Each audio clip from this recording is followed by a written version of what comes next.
ہم اس سے پہلے سورۃ العصر کا مطالعہ کر چکے ہیں کہ 3 آیات کس قدر جامع. میں آپ کو امام شافعی کے اقوال سنا چکا ہوں اس سورہ مبارکہ کے بارے میں کہ لو تدبر الناس هذه السورہ لوسعتهم. اگر لوگ صرف اس ایک سورت پر تدبر کریں، غور و فکر کریں، تو یہ ان کے لیے کافی ہو جائے گا. قرآن مجید کی بڑی صورتوں کے اندر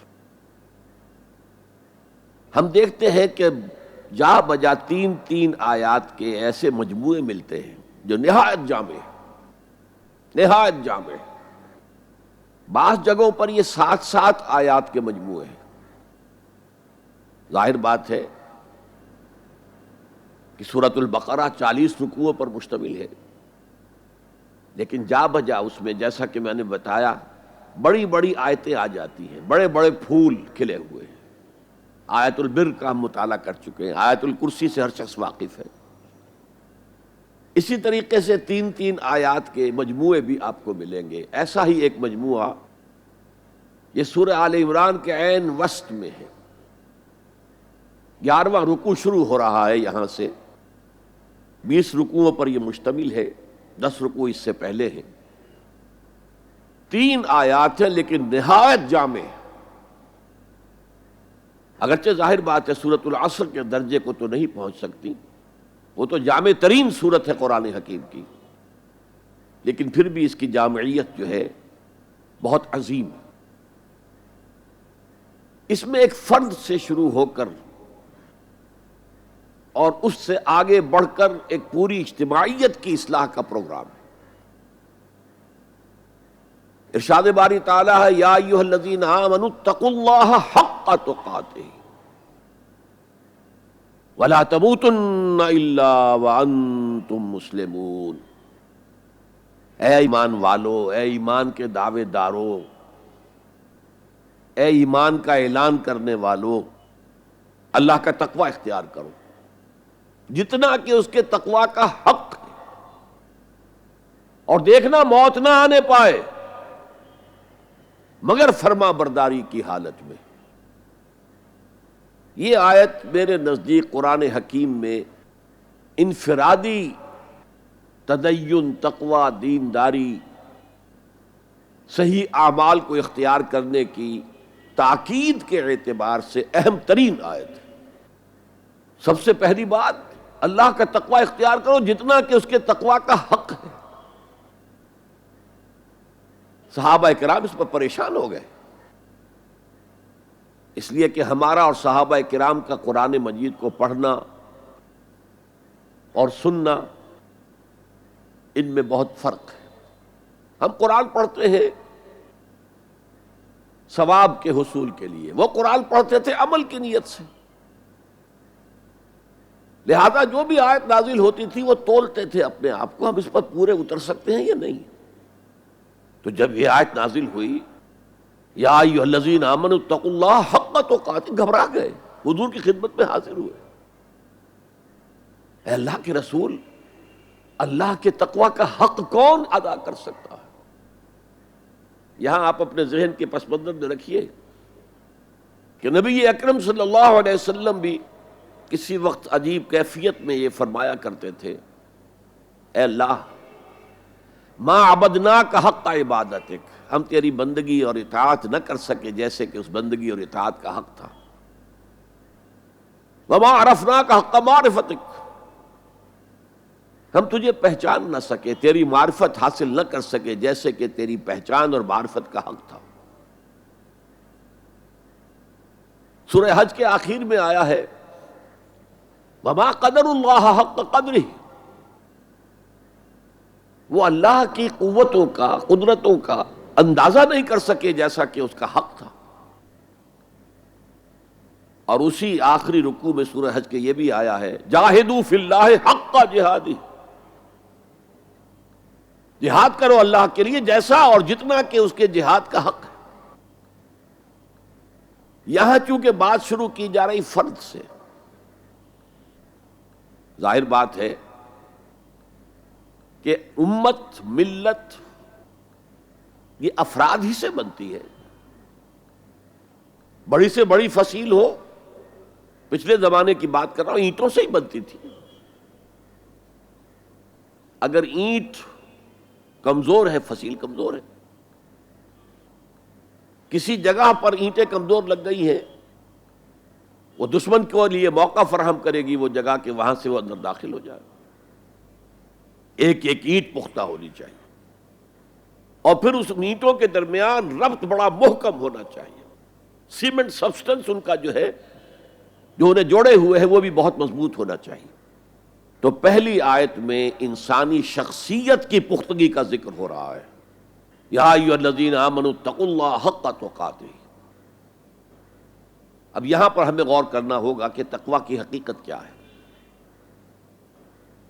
اگرچہ ہم آیت البر کے آخر میں پڑھ چکے ہیں، اولئک الذین صدقوا واولئک ھم المتقون. وہاں پر وہ ایک ہیولہ، ایک شخصیت، ایک کردار وہ ہمارے سامنے آ چکا ہے. متقی کون ہوتا ہے؟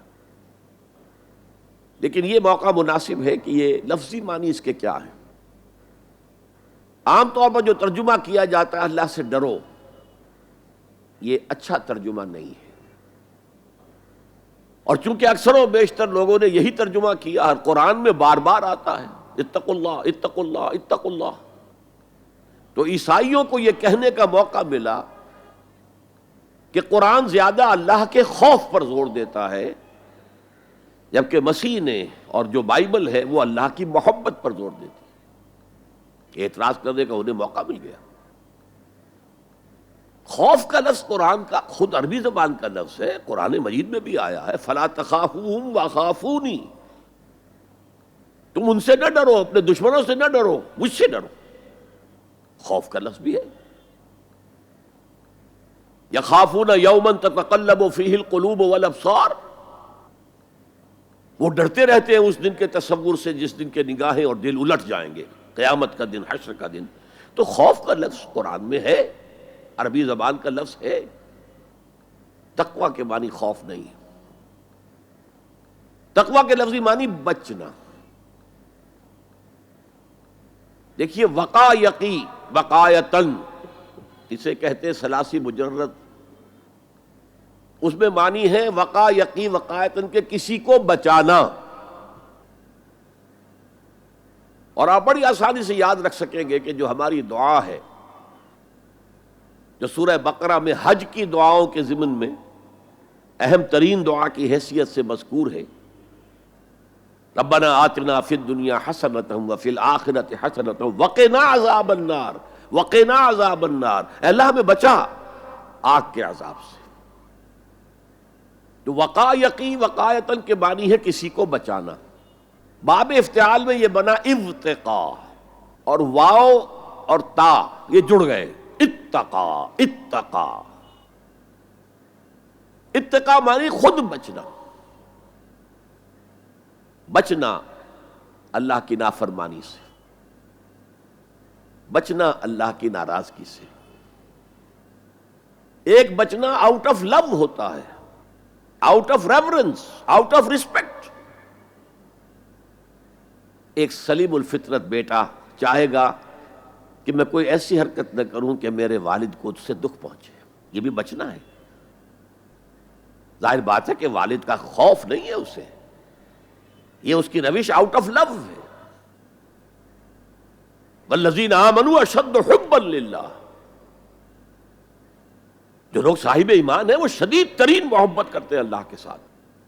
بلکہ ہم نے جو حقیقت جہاد کا مضمون جو ہے اس پر غور کیا، اس کے ضمن میں ایک آیت جو بڑی عظیم آیات میں سے ہے قرآن کے، قُلْ إِنْ كَانَ آبَاؤُكُمْ وَأَبْنَاؤُكُمْ وَإِخْوَانُكُمْ وَأَزْوَاجُكُمْ وَعَشِيرَتُكُمْ وَأَمْوَالٌ اقْتَرَفْتُمُوهَا وَتِجَارَةٌ تَخْشَوْنَ كَسَادَهَا وَمَسَاكِنُ تَرْضَوْنَهَا أَحَبَّ إِلَيْكُم مِّنَ اللَّهِ وَرَسُولِهِ وَجِهَادٍ فِي سَبِيلِهِ فَتَرَبَّصُوا حَتَّىٰ يَأْتِيَ اللَّهُ بِأَمْرِهِ وَاللَّهُ لَا يَهْدِي الْقَوْمَ الْفَاسِقِينَ.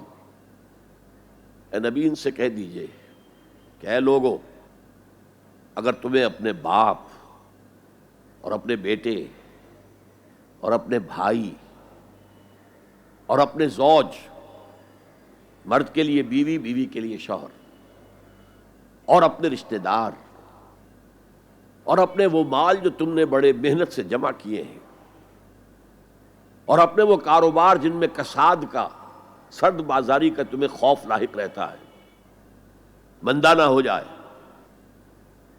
اور تمہارے وہ مکان جو تمہیں بہت محبوب ہیں، بہت سجایا ہے، بہت عمدہ فرنش کیا ہے، اعلیٰ ترین مکان بنایا ہے، اگر یہ 8 چیزیں زیادہ محبوب ہیں اللہ سے اور اس کے رسول سے اور اللہ کی راہ میں جہاد سے، فتربصوا، جاؤ، بیٹھے رہو، دفع ہو جاؤ، منتظر رہو، حتی یاتی اللہ بامرہ، یہاں تک کہ اللہ اپنا فیصلہ سنا دے، واللہ لا یہدی القوم الفاسقین، اللہ ایسے فاسقوں کو ہدایت نہیں دیتا۔ تو در حقیقت یہ اللہ تعالیٰ کی محبت کے تحت ہے کہ اللہ اور اللہ کے ساتھ جو عہد وفا استوار کیا ہے، ایاک نعبد و ایاک نستعین، کہ آدمی پھونک پھونک کر قدم رکھے، کہیں میں اللہ کی کسی حد سے تجاوز نہ کر جاؤں، اللہ کی قائم کردہ کسی حد کو پھلانگ نہ جاؤں، کہیں ایسا نہ ہو کہ شریعت کا کوئی حکم میں پامال کر دوں، پھونک پھونک کر قدم رکھنا، لو سانس بھی آہستہ کہ نازک ہے بہت کام، آفاق کی اس کارگہ شیشہ گری کا، اس روش کا نام تقویٰ ہے۔ دنیا کا تقویٰ یہ ہے، آخرت کا تقویٰ یہ ہے، آگ سے بچ جانا، نتیجہ ہے وَاتَّقُوا النَّارَ الَّذِي وَقُودُهَا النَّاسُ وَالْحِجَارَةُ، بچو اس آگ سے جس کا ایندھن بنیں گے انسان اور پتھر۔ یا ایھا الذین آمنوا قوا انفسکم واہلیکم نارا، اہل ایمان بچاؤ اپنے آپ کو اور اپنے اہل و عیال کو آگ سے۔ تو دنیا کا تقویٰ اور آخرت کا تقویٰ، یہ ہے تقویٰ کے لفظی معنی۔ بلکہ اس میں اضافہ کروں کچھ، ایک دفعہ حضرت عمر فاروق رضی اللہ تعالی عنہ یہ مجلس شورا میں یہ بحث چل نکلی، تقویٰ کسے کہتے ہیں، ہاؤ ٹو ڈیفائن تقویٰ۔ سب حضرات نے اپنی اپنی رائے دی۔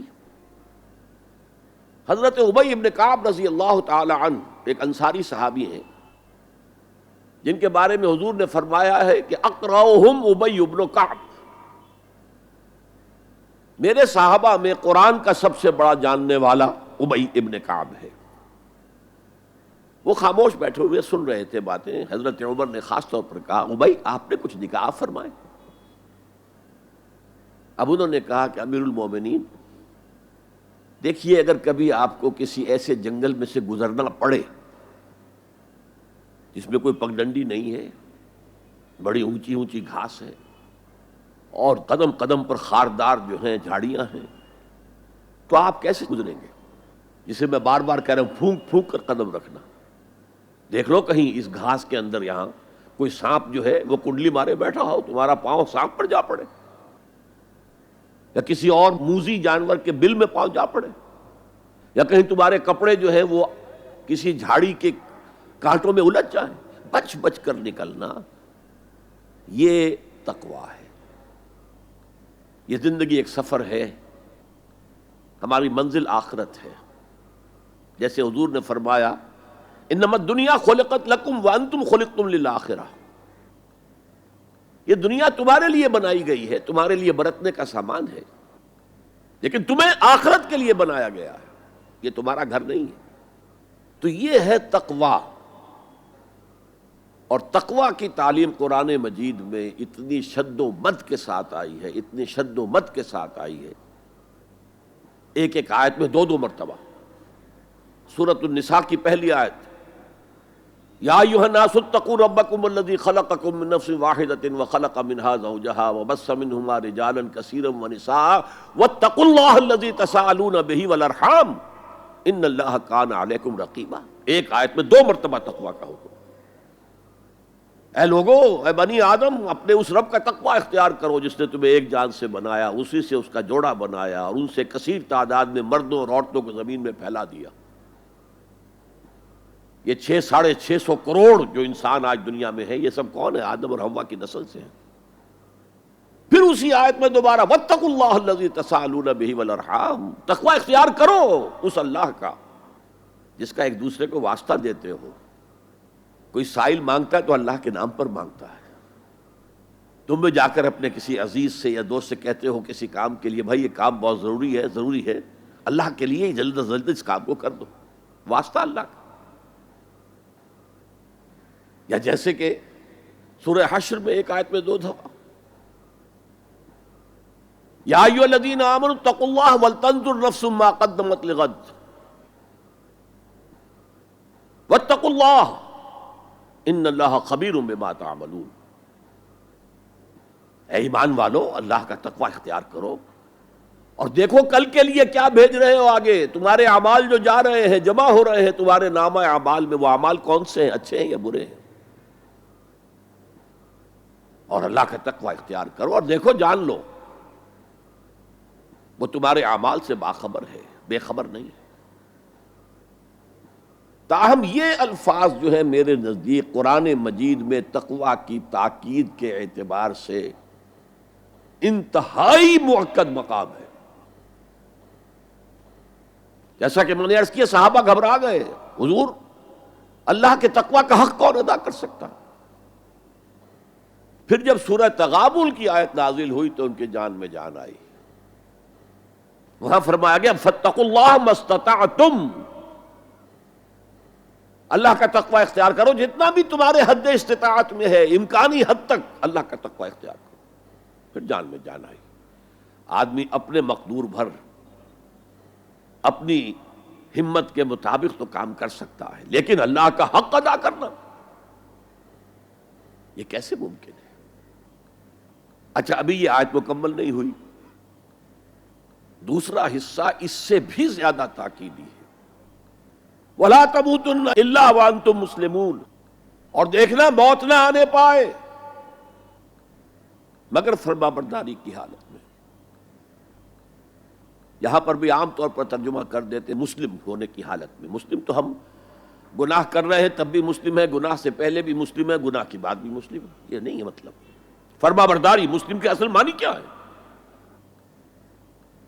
موت نافرمانی کی حالت میں کہیں نہ آ جائے تمہیں. وہ کوئی ضمانت تمہارے پاس نہیں ہے کہ تم کسی گناہ کا ارتکاب کر بھی چکو گے، پھر تمہیں توبہ کا وقت بھی مل جائے گا، پھر موت آئے گی، اس سے پہلے موت نہیں آ سکتی. کیا معلوم عین اس گناہ کے ارتکاب کے دوران موت آ جائے. وہ موت کیسی ہوگی؟ شاید آپ کے علم میں ہو، لکھنؤ کے ایک بہت بڑے شاعر تھے اور ان کی موت بہت ہی مکروہ حالات میں واقع ہوئی. رات کو 2-3 بجے، جس کو آپ انگریزی میں کہتے ہیں in the small hours of the morning, شراب خانے سے نکلے، نشے میں دھت، چکر آیا، گرے، اور ساتھ ہی بدرو جا رہی تھی گندی نالی، اس میں گر گئے، وہاں سے لاش برآمد. کیسی موت ہے یہ؟ نافرمانی کی حالت میں موت آئی ہے، شراب کے نشے کی حالت میں موت آئی ہے. اور کیا یہ ممکن نہیں ہے کہ کوئی شخص بدکاری کا ارتکاب کر رہا اور عین اسی فعل کے دوران موت آ جائے؟ اچھا، اب اگر آپ نے طے کر لیا نہیں مروں گا مگر حالت فرمانبرداری میں، تو اس کی ایک ہی شکل ہے، کوئی لمحہ بھی نافرمانی میں بسر نہ ہو، مبادا اسی لمحے موت آ جائے. ہر لمحے کا پہرا دیجئے، ہر ساعت کی پوری حفاظت کیجئے، کہیں نافرمانی کا کوئی ارتکاب نہ ہو اور عین اس حالت میں کہیں موت نہ آ جائے. میں وہ حدیث آپ کو سنا چکا ہوں، لا یزنی الزانی حین یزنی وہو مومن. کوئی زانی حالت ایمان میں زنا نہیں کرتا، جب وہ زنا کر رہا ہوتا ایمان اس کے دل سے نکل کر اوپر سر پر منڈلاتا رہتا. کوئی چور حالت ایمان میں چوری نہیں کرتا. ولا یسرق السارق حین یسرق وہو مومن. کوئی شرابی حالت ایمان میں شراب نہیں پی سکتا. ولا یشرب الخمر حین یشرب وہو مومن. اگر ایمان بھی ہو دل میں اور یہ حرکات بھی ہو رہی ہو تو وہ ایمان 2 پیسے کا نہیں، 2 ٹکے کا نہیں. کیا اس ایمان کی قیمت ہے؟ کیا قدر و قیمت ہے اس کی؟ اب اگر عین اسی حالت کے اندر موت آ گئی تو یہ تو خلوع ایمان ہے، ایمان کا خالی ہو جانا ہے۔ یہ ہے وہ بات جو کہی گئی۔ اب یہ اسلام اور تقوی، ان دونوں کو یہاں نوٹ کر لیجئے۔ یا ایھا الذین آمنوا اتقوا اللہ حق تقاتہ ولا تموتن الا وانتم مسلمون۔ اے ایمان کے دعوے دارو، اللہ کا تقوی اختیار کرو جتنا کہ اس کے تقوی کا حق ہے، اور دیکھنا موت نہ آنے پائے مگر فرما برداری کی حالت۔